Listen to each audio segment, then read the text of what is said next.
Suspense के इस गहरे कोहरे में डूबी वॉशिंगटन की उस काली रात को कौन भूल सकता है, जब व्हाइट हाउस के ओवल ऑफिस में अचानक टेलीफोन की घंटी बजी और उसे कॉल ने अमेरिकी राष्ट्रपति के चेहरे की हवाइयां उड़ा दी है। खुद को ब्रह्मांड का विधाता समझने वाले अमेरिका को यकीन था कि उसके जासूसी विमानों और अदृश्य रडारों ने ईरान को चारों तरफ से घेरकर पस्त कर दिया है। लेकिन पर्दे के पीछे जो खौफनाक हकीकत आकार ले रही थी, उसने महाशक्ति के पूरे गुरूर को सरेआम नीलाम कर दिया। जब अमेरिकी जर्नल्स टीवी स्क्रीन पर अपनी झूठी बहादुरी के कसीदे पढ़ रहे थे, ठीक उसी वक्त तेहरान की अंडरग्राउंड लैब्स में कुछ ऐसा बारूद तैयार हो रहा था जिसकी कल्पना भी पेंटागन के सुपर कंप्यूटर नहीं कर पाए थे। नमस्कार दोस्तों, आप देख रहे हैं इंडिया डेली का डिजिटल प्लेटफॉर्म और मैं हूं आपके साथ तान्या त्यागी।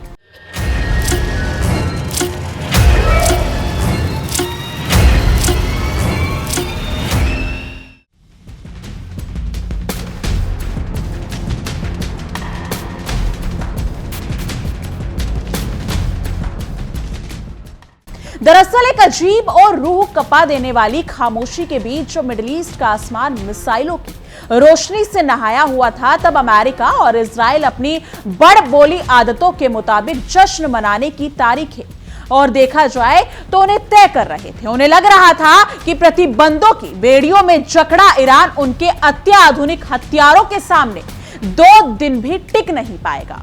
मगर वो भूल गया कि जंगल में जब सन्नाटा छाता है तो शेर के आने की आहट होती है। जब वॉशिंगटन के नुमाइंदे अपनी जीत का ढोल पीट रहे थे, ठीक उसी समय ईरान के रक्षा विशेषज्ञों वैज्ञानिकों ने अमेरिका की पूरी सैन्य रणनीति को कबाड़ के ढेर में बदलने वाले गुप्त हथियारों का फाइल डच पूरा कर लिया था और अमेरिका को कानो कान भनक तक नहीं लगी। पेंटागन के अति सुरक्षित सिचुएशन रूम में जब अचानक खुफिया रेडलाइंस टिमटिमाने लगी, तब जाकर वहां मौजूद रक्षा विशेषज्ञों के पैरे के नीचे से जमीन खिसक गई और उन्हें समझ आया कि वो कितनी बड़ी गलतफहमी में जी रहे थे। जिस दुश्मन को वो मलबे के नीचे दबा हुआ मानकर अपनी पीठ थपथपा रहे थे, उसने जंग की इस भीषण आग को ही अपना सबसे बड़ा हथियार बना लिया और युद्ध के मैदान को एक लाइव टेस्टिंग लैब में तब्दील कर लिया। अमेरिका अपनी पुरानी धौंस और घमंड में यह देखना ही भूल गया कि घायल दुश्मन जो पलटवार करता है तो वो नियमों की किताबों से नहीं बल्कि अपनी पूरी वजूद की ताकत से लड़ता है। और ईरान ने ठीक यही करके अमेरिका की इजाजत का और इज्जत का पूरा कचरा उड़ाकर रख दिया। दुनिया को अचंभे में डालने वाली इस सनसनीखेज और खौफनाक दास्तान का पहला पन्ना उस वक्त खुला जब अमेरिका के बड़बोले रणनीतिकार अंतर्राष्ट्रीय मीडिया के सामने छाती ठोक कर कह रहे थे कि उन्होंने ईरान के नेतृत्व को खत्म करके उसकी रीढ़ की हड्डियां हमेशा के लिए तोड़ दी। मगर हकीकत के धरातल पर पासा पूरी तरह पलट चुका था और घायल सांप की तरह ईरान और भी ज्यादा आक्रामक और खतरनाक हो चुका था, जिसने अमेरिका को एक ऐसी रणनीतिक शिकस्त दी, गूंज अगर देखा जाए तो जिसकी गूंज दशकों तक पश्चिमी देशों के कानों में पिघलते हुए शीशे की तरह गूंजती रहेगी। अमेरिका की हालत इस समय थूका हुआ चाटने जैसी हो गई है, जो दुनिया के सामने अपनी ताकत का दिखावा तो कर रहा है लेकिन अंदर से उसका पूरा सिस्टम खोखला साबित हो चुका है। देखिए हमारी एक खास रिपोर्ट हमारे सहयोगी विवेक शांडिल्य के साथ।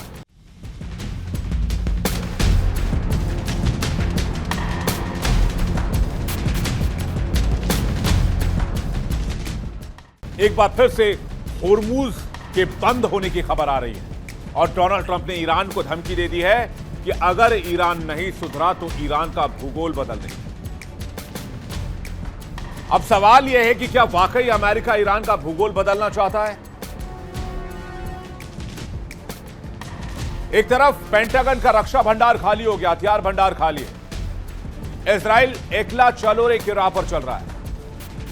वर्ल्ड लीडर्स अमेरिका के साथ नहीं और हमला करने के लिए मजबूत इरादा चाहिए, जो इतने लंबे जंग के बाद अमेरिका के राष्ट्रपति के अंदर तो नहीं दिख रहा है। और अगर फिर भी किसी तरह इरादा बना भी लिया तो भूगोल बदलने के लिए ईरान को नक्शे से या तो मिटाना होगा या ईरान के टुकड़े करने होंगे। तो क्या यह अमेरिका कर पाएगा? और अगर अमेरिका ने कोई ऐसा ऑपरेशन किया तो IRGC का पलटवार क्या होगा? क्योंकि ईरान कई बार कह चुका है कि वेलकम टू द हेल, नर्क में आपका स्वागत है। और डोनाल्ड ट्रंप को याद होगा कि इस जंग में अब तक अमेरिका के 55 प्लेन जमींदोज हो गए, जहाज मार गिराए गए। ट्रंप की पॉलिसी है धमकाओ, डराओ, प्रेशर में डालो और बात मनवाओ। लेकिन ईरान में यह पॉलिसी फ्लॉप रही है। तो क्या अमेरिका कुछ ऐसा करने जा रहा है जिसकी उम्मीद पूरी दुनिया को भी नहीं है? क्योंकि जंग के बीच खबर यह भी आई थी कि ईरान के अड़ियल रवैये की वजह से डोनाल्ड ट्रंप बहुत नाराज थे और न्यूक्लियर वेपन तक के इस्तेमाल को लेकर विकल्प देख रहे थे। तो क्या कुछ ऐसा होने वाला है जिसे पूरी दुनिया संकट में फिर से आ जाएगी? क्योंकि होर्मुज खुलते ही हम सभी ने राहत की सांस ली थी। अमेरिका और ईरान के बीच समझौते में बहुत ज्यादा वक्त नहीं हुआ था, लेकिन वो समझौता महज 96 घंटे के अंदर ही दम तोड़ता नजर आया। ईरान और अमेरिका में फिर से कतर मचा हुआ है। होर्मुज फिर से आग का दरिया बन गया, जहाज जल रहे हैं। मिसाइल और ड्रोन की कारण बारूदी गंध पूरे मिडिल ईस्ट में फैल रही है और पूरी दुनिया इस डर से आशंकित है कि कहीं होर्मुज फिर से बंद तो नहीं हो जाएगा, जहाजों की आवाजाही तो नहीं रुक जाएगी। क्योंकि लगभग 4 महीनों के बाद पूरी दुनिया ने चैन की सांस ली थी। होर्मुज खुलने के बाद दुनिया के कई देशों में इंक्लूडिंग इंडिया पेट्रोल डीजल की कीमतों में आग लगी हुई, गैस की कीमतें बढ़ गई। तो क्या एक बार फिर से यह खतरा बढ़ रहा है? अमेरिकी राष्ट्रपति डोनाल्ड ट्रंप ने ईरान को लेकर बयान दिया और इस बयान के बाद खलबली मच गई। ट्रंप ने कहा अगर ईरान नहीं मानेगा, हमला करता रहेगा तो ईरान का भूगोल बदल देंगे। ट्रंप ने क्या कहा है उसका लबोलुबाब देखिए आप। अमेरिकी राष्ट्रपति ट्रंप ने ईरान को खुली धमकी दी। ट्रंप ने कहा लगता है ईरान कभी नहीं सुधरेगा। ट्रंप ने कहा हम और संयम नहीं बरत सकते। पेशेंस जवाब दे रहा है, संभवतः हमें सैन्य अभियान को पूरा करना पड़ेगा। ईरान नहीं माना तो ईरान का अस्तित्व ही नहीं बचेगा। ईरान नहीं सुधरा तो उसका भूगोल बदल दिया जाएगा। ट्रंप धमकी दे रहे भूगोल बदल देंगे, लेकिन बहुत से लोग इस बयान को तवज्जो नहीं दे रहे हैं। उनका कहना है कि ट्रंप नया क्या कर सकते हैं, बार बार धमकी देते हैं और उसके बाद यू टर्न करते हैं। इसमें नया क्या है? ट्रंप को भी पता है कि ईरान अपने रास्ते पर ही चलेगा। ईरान अडिग है और अड़ा हुआ है। ईरान भी जानता है कि ट्रंप के नेचर में है कि वो बार बार धमकाते हैं। लेकिन मैं इस डर से आशंकित हूं कि अगर को अमेरिका ने कल को कोई बहुत बड़ा कदम उठा लिया तो उसके बाद क्या होगा। ऐसा नहीं है कि अमेरिका के पास माइट नहीं है, उसके पास ऐसे हथियार नहीं है। अमेरिका के पास माइट भी है, अमेरिका के पास वैसे हथियार भी है। लेकिन ट्रंप अभी तक सिर्फ धमकी देते नजर आए हैं, इसलिए लोग इस बयान को भी, इस धमकी को भी बहुत ज्यादा सीरियसली नहीं ले रहे। 21 मार्च को कहा कि ईरानी ऊर्जा ढांचे को नेस्तनाबूद कर देंगे। फिर कहा सकारात्मक बातचीत जारी है, हमले नहीं होंगे। 7 अप्रैल को कहा कि आज रात ईरान की सभ्यता खत्म कर देंगे। पाकिस्तान चीन के बीच युद्ध विराम पर सहमति बनी। फिर कहा कि ईरान को आज रात धरती से मिटा देंगे 11 जून को। फिर कहा डील करीब है, हवाई हमलों को हमने रद्द कर दिया है। 28 जून को कहा कि ईरान नहीं माना तो हम भूगोल बदल देंगे।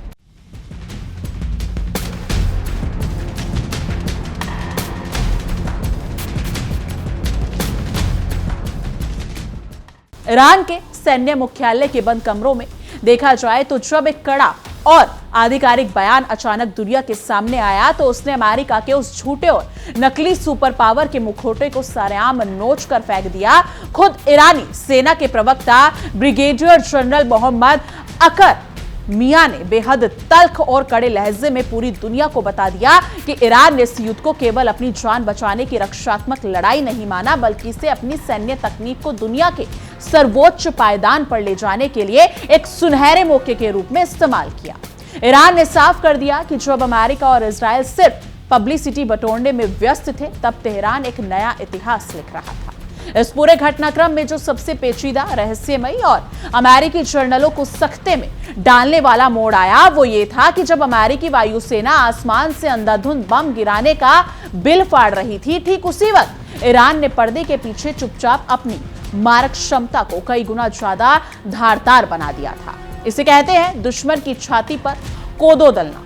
जहां एक तरफ अमेरिका इस मुकाबले अगर देखा जाए तो मुकालते में है कि उसे या फिर उसके हमले ईरान को घुटनों पर ला रहे हैं, तो दूसरी तरफ ईरान अपनी सेना में बिल्कुल नई पीढ़ी के घातक हथियार शामिल करके अमेरिका के तबाही का मुकम्मल इंतकाम और इंतजाम भी कर रहा है। और वॉशिंगटन हाथ मलता रह गया। यानी कि ईरानी प्रवक्ता के इस सीधे और बेबाक खुलासे ने वॉशिंगटन के हुक्मरानों की रातों की नींद और दिन का चैन पूरी तरह से छीन लिया, जिसमें उन्होंने खुलकर बताया कि इस तथाकथित रमजान युद्ध के आखिरी दौर में ईरानी सशस्त्र बलों ने उन ड्रोनों को सीधे रणभूमि में उतार दिया जिन पर अब तक सिर्फ कागजों और कंप्यूटरों पर रिसर्च चल रही थी। अमेरिका जिसे अपनी ऐतिहासिक जीत मानकर अपने पिछल्लू देशों के साथ जश्न मनाने की फिराक में था, वो दरअसल ईरान के गुप्त और विनाशकारी हथियारों का लाइव टेस्टिंग ग्राउंड बन चुका था और अमेरिकी रडार बस तमाशा देखते रह गए। यानी कि जब पूरी दुनिया की नजरें सिर्फ अमेरिकी मीडिया द्वारा दिखाए जा रहे मलबे और धुएं के गुब्बार पर टिकी हुई थी, तब तेहरान के गुप्त बंकरों में ऐसे आत्मघाती और अत्याधुनिक ड्रोन असेंबल किए जा रहे थे जो पहले के आराश 2 जैसे ड्रोनों से कहीं ज्यादा तेज, अदृश्य और अचूक है। अमेरिका के करोड़ों अरबों डॉलर के यानी कि देखा जाए तो पैट्रियट और थेट जैसे महंगे डिफेंस सिस्टम इन नए ईरानी ड्रोन के सामने महज खिलौना नजर आएंगे, क्योंकि इनकी मारक क्षमता को अमेरिकी तकनीक को मात देने के लिए ही खास तौर पर डिजाइन किया गया था, जिसने साबित कर दिया कि तकनीक पर अब अमेरिका का एकाधिकार खत्म हो चुका है। इस पूरी जंग के पीछे छिपे कड़वे सच और क्रोनोलॉजी को जब बारीकी से परखा गया तो पता चला कि ये पूरा खूनी ड्रामा 28 फरवरी 2026 को शुरू हुआ था, जब अमेरिका और इजराइल ने अपनी ताकत के नशे में चूर होकर ईरान के खिलाफ एक तरफा सैन्य अभियान छेड़ दिया था।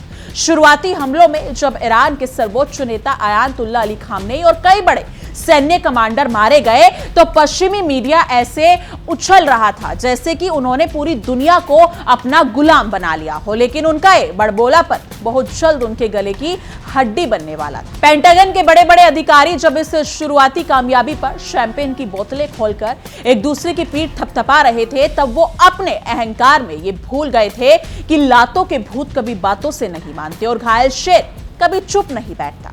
ईरान ने इस बड़े और आत्मघाती झटके के बाद आंसू बहाने या शौक मनाकर बैठने के बजाय अपनी मिसाइलों का रुख सीधे खाड़ी देशों में बने और उन पर आलीशान और महफूज अमेरिकी सैन्य अड्डों की तरफ कर दिया, जहां बैठकर अमेरिका पूरी दुनिया पर अपनी दादागिरी चलाता है और दूसरों को डराता है। महज 40 दिनों के भीतर जब ईरान ने एक के बाद एक पूरे 100 चरणों में ताबड़तोड़ और विनाशकारी पलटवार किए, तब अमेरिका के अजय होने का भ्रमताश के पत्तों के महल की तरह ढह गया और दुनिया के सामने उसकी भयंकर फजीहत हो गई। ईरान ने चुन चुन कर उन अमेरिकी ठिकानों और इजराइल की धरती पर मिसाइलों की ऐसी बरसात की कि अमेरिका का तथाकथित आधुनिक सुरक्षा कवच हाफने लगा और सुपर पावर के सूरमा अपनी जान बचाने के लिए चूहों की तरह बंकरों की तरफ भागने लगे। जब वॉशिंगटन के नीति निर्माताओं को यह अच्छी तरह समझ आ गया कि अब पानी सिर से ऊपर जा चुका है और ईरान को अपनी धौंस में झुकाना उनके बस का रोग नहीं है, तब जाकर उनकी हैकड़ी ढीली हुई और वो समझने की भीख मांगने लगे समझौते की। आखिरकार 15 जून को पाकिस्तान की मध्यस्थता में दोनों देशों के बीच युद्ध रोकने का एक बड़ा समझौता हुआ, जिसमें अमेरिका को घुटनों के बल बैठकर ईरान पर लगे अपने कड़े 9 सैनिक प्रतिबंधों को हटाने के लिए मजबूर होना पड़ा, जो अमेरिका के मुंह पर एक ऐसा तमाचा था जिसे वो कभी भूल नहीं पाया और पाएगा भी। इस समझौते पर दस्तखत होने के तुरंत बाद ईरान की फोर्स न्यूज एजेंसी ने निकले एक बेबाक लेख ने व्हाइट हाउस से लेकर पेंटागन तक एक ऐसी खलबली मचा दी जिसकी उम्मीद अमेरिकी राष्ट्रपति को सपने में ही नहीं रही थी। इस लेख ने साफ लफ्जों में यह स्पष्ट कर दिया कि अमेरिका चाहे जितने शांति समझौते और वार्ताओं का पाखंड रच ले, लेकिन तेहरान के पास अब अपनी सुरक्षा के लिए परमाणु हथियार बनाने के अलावा कोई दूसरा विकल्प नहीं बचा है। यानी कि क्योंकि वो अमेरिका की मुंह में राम बगल में छुरी वाली फितरत से बहुत अच्छी तरह वाकिफ है। एक रिपोर्ट के मुताबिक दुनिया के सामने लाई गई इस खुफिया और बेहद संवेदनशील रिपोर्ट में साफ तौर पर दलील दी गई थी कि अगर ईरान को अमेरिका और इजराइल जैसे शातिर और हमेशा पीठ पीछे वार करने वाले दुश्मनों के खिलाफ अपना वजूद बचाना है तो उसे हर हाल में न्यूक्लियर डिटरेंस यानी कि परमाणु प्रतिरोधक क्षमता हासिल करनी ही होगी। ईरान का मानना है कि जब तक उसके पास परमाणु बम की अचूक ताकत नहीं होगी तब तक अमेरिका बातचीत की मेज पर अपनी गुंडागर्दी दिखाने से बाज नहीं आएगा, इसलिए लोहा ही लोहे को काट सकता। इस सनसनीखेज लेख के पन्नों में जो सबसे कड़वा और अमेरिकी साम्राज्य की पोल खोलने वाला सच लिखा था वो ये कि किसी भी स्वाभिमानी देश को मन की शांति और सुरक्षा की गारंटी केवल और केवल परमाणु शांति से ही मिल सकती है। ईरान ने अमेरिका को आईना दिखाते हुए कहा कि केवल परमाणु संपन्न होने के बाद ही अमेरिका जैसे घमंडी और बड़बोले देश के साथ बराबरी के स्तर पर आकर आंख में आंख डालकर बात की जा सकती है, वरना अमेरिका हमेशा अपनी ताकत का रोब दिखाकर कमजोर देशों को दबाने का घिनौना खेल खेलता रहेगा। परमाणु शक्ति के इस नए और आक्रामक रुख ने अमेरिका के बड़े बड़े रणनीतिकारों को गहरी चिंता में डाल दिया है, क्योंकि इस लेख में साफ लिखा है कि परमाणु हथियार होने का मतलब युद्ध करना नहीं बल्कि शक्ति संतुलन बनाना है। जब अमेरिका और इजराइल को यह अच्छी तरह पता होगा कि अगर उन्होंने ईरान पर आंख उठाने की जरूरत की तो पलटवार में उनका खुद का नॉमिनेशन और नामो निशान इस धरती से मिट सकता है, तो वो अपनी मनमर्जी चलाना और दूसरों के मामलों में टांग अड़ाना बंद कर देंगे और युद्ध का दायरा अपने आप काबू में आ जाएगा। हालांकि अगर देखा जाए तो कूटनीति के अंतर्राष्ट्रीय मंच पर ईरान अभी भी बहुत फूक फूक कर अपने कदम रख रहा है और आधिकारिक तौर पर अपनी परमाणु नीति में किसी भी तरह के बदलाव से साफ इंकार करता है। तेहरान हमेशा की तरह अपनी पुरानी लाइन पर कायम है कि उसका परमाणु कार्यक्रम पूरी तरह से शांतिपूर्ण उद्देश्यों के लिए है, लेकिन इस खुफिया लेख ने अमेरिका को यह साफ संदेश दे दिया है कि उसकी दादागिरी के दिन अब गिनती से, अगर देखा जाए तो उसकी दादागिरी के दिन अब गिनती के बचे हैं और अगर उसने अपनी आदतें नहीं बदली तो उसे इसका बहुत भारी हजराना भुगतना पड़ेगा। दूसरी तरफ अमेरिका की इस पूरी जंग और सैन्य अभियान के पीछे की जो असली और घिनौनी मंशा थी वो पूरी दुनिया के सामने बेनकाब होकर शर्मनाक हो चुकी है। अमेरिकी राष्ट्रपति डोनाल्ड ट्रंप बार बार अपनी जनता के सामने यही रोना रोते रहे कि तेहरान को परमाणु हथियार बनाने से रोकना ही वॉशिंगटन के सैन्य अभियान का सबसे मुख्य मकसद था, लेकिन नतीजा ये रहा कि अमेरिका की इस बेवकूफी भरी सैन्य कार्रवाई के बाद ईरान अपने परमाणु लक्ष्य के और ज्यादा करीब पहुंच गया। यानी कि डोनाल्ड ट्रंप ने पिछले हफ्ते जब अपनी झूठी पीठ थपथपाते हुए मीडिया के सामने यह हास्यास्पद दावा किया कि अगर ईरान के पास इस जंग के दौरान परमाणु बम होता तो वो पहले ही घंटों में उसका इस्तेमाल अमेरिका या इजराइल को मिटाने के लिए कर देता, तो पूरी दुनिया उनकी इस बचकानी दलील पर हंस रही थी। ट्रंप का यह कहना कि ईरान समझौते के तहत परमाणु हथियार न बनाने पर सहमत हो गया है महज अपनी नाकामियों पर पर्दा डालने की एक बेहद कमजोर कोशिश थी, जिसे कोई भी गंभीर देश घास डालने को तैयार नहीं था। जमीन पर जो हकीकत इस समय चल रही है वो ट्रंप के दावों और उनके हवाई किलों से बिल्कुल उलट है, क्योंकि समझौते के बावजूद दोनों तरफ तनाव की तलवार लगातार लटक रही है। अपने वादों से मुकरने की आदत से लाचार अमेरिका ने हाल ही में फिर से पीठ पीछे वार करते हुए ईरान के कुछ ठिकानों पर नए हवाई हमले किए, जिसके बाद बहरीन में सायरन गूंज उठे और कुवैत जैसे देशों को भी अपनी रक्षा के लिए तुरंत मिसाइल डिफेंस सिस्टम एक्टिवेट करने पड़े, जिससे अमेरिका का शांति का मुखौटा उतर गया। यानी कि अमेरिका की इस नई धोखेबाजी और संघर्ष विराम के उल्लंघन के बाद ईरान के खतरनाक सैन्य संगठन IRGC ने अपनी आस्तीनें चढ़ाते हुए सुपर पावर को खुलेआम चुनौती दे दी। IRGC के कमांडरों ने साफ कर दिया कि अगर अमेरिका ने दोबारा अपनी पुरानी आदतों के तहत ऐसी कोई भी हिमाकत की तो उसे ऐसा जवाब मिलेगा कि उसकी आने वाली नस्लें भी कांप उठेंगे। फिलहाल वॉशिंगटन और तेहरान दोनों ही इस समय एक दूसरे पर समझौते की धज्जियां उड़ाने का आरोप मंड रहे हैं। डोनाल्ड ट्रंप का वही पुराना अड़ियल और धमकियों से भरा अंदाज एक बार फिर दुनिया ने देखा, जब उन्होंने फिर से भड़काऊ लफ्जों में कहा कि एक वक्त ऐसा आ सकता है जब हम और ज्यादा समझदारी दिखाने की स्थिति में नहीं होंगे। उन्होंने धमकी दी कि अगर हमें मजबूर किया गया तो हम सैन्य रूप से उस काम को पूरा कर देंगे जिसे हमने शुरू किया था और ईरान का वजूद ही मिटा देंगे। लेकिन ट्रंप शायद ये भूल गए कि खोखली धमकियों से अब दुनिया डरा नहीं सकते।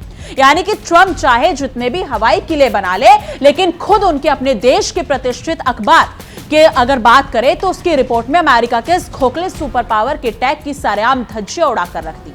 इस विस्तृत रिपोर्ट ने यह सनसनीखेज खुलासा किया है कि ईरान के मिसाइल और ड्रोन हमलों के मध्य पूर्व में फैले अमेरिकी सैन्य ठिकानों को एक ऐसा गहरा जख्म दिया है जिसकी भरपाई करने और अपनी इज्जत बचाने में अमेरिका के बड़े बड़े जनरलों के पसीने छूट रहे हैं।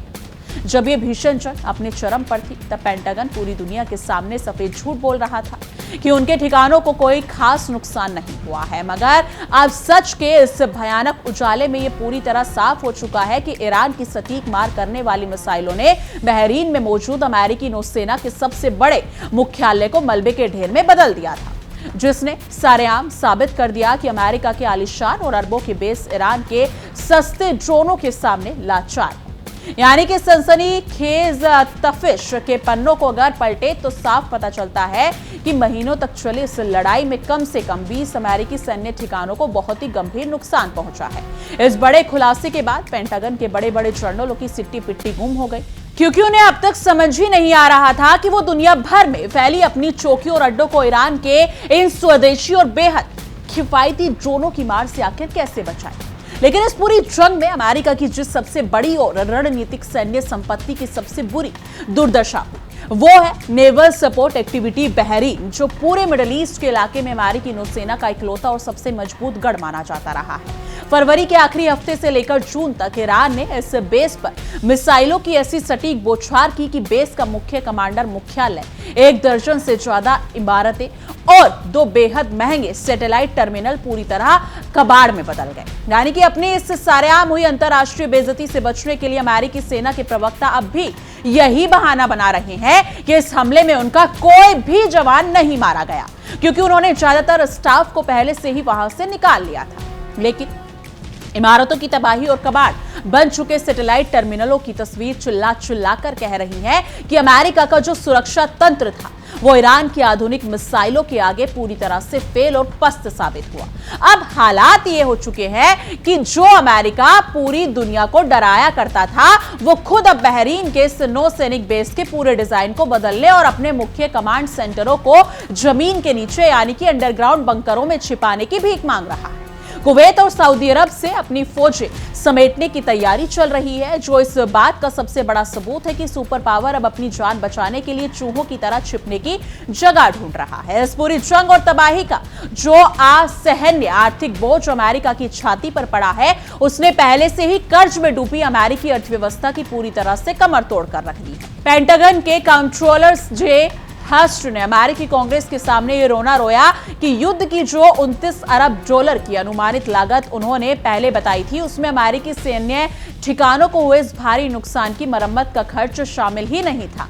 यानी असली फटका तो अभी लगना बाकी है। मई के महीने में हुई इस संसदीय सुनवाई के दौरान जब अमेरिकी रक्षा सचिव पीट हेगसेट से इस तबाही हुए ठिकानों को दोबारा बनाने के खर्च का पूरा हिसाब किताब मांगा गया, तो वो जवाब देने के बजाय बगले छापने लगे। यानी कि अगर देखा जाए तो एक दूसरे की शक्लें ताड़ रहे थे। अपनी इस नाकामी को छुपाने के लिए उन्होंने उल्टा घूमकर सवाल दाग दिया कि ईरान के परमाणु हथियार हासिल करने की कीमत क्या होगी।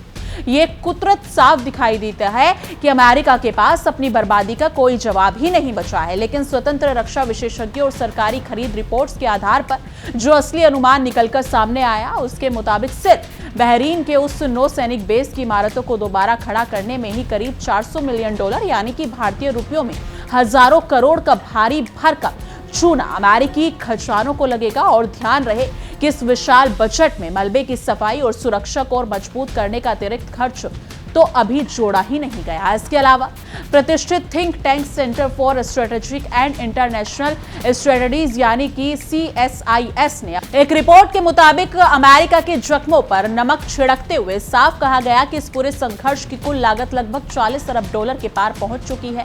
इसमें से केवल अमेरिकी सैन्य सुविधाओं और तबाह हुए अड्डों को सुधारने के लिए ही अरबों डॉलर के नए बजट की जरूरत है, जो अमेरिकी जनता के टैक्स के पैसे की सरेआम और खुली बर्बादी है। इस ने पूरी दुनिया के सामने एक कड़वा और ऐतिहासिक सच लाकर रख दिया है कि अमेरिका के जो सैन्य ठिकाने दशकों पुराने और जंग लगे मॉडल पर बने हुए थे, वो आज के दौर के आधुनिक और सटीक मार करने वाले हथियारों के सामने ताश के पत्तों की महल की तरह ढह गए।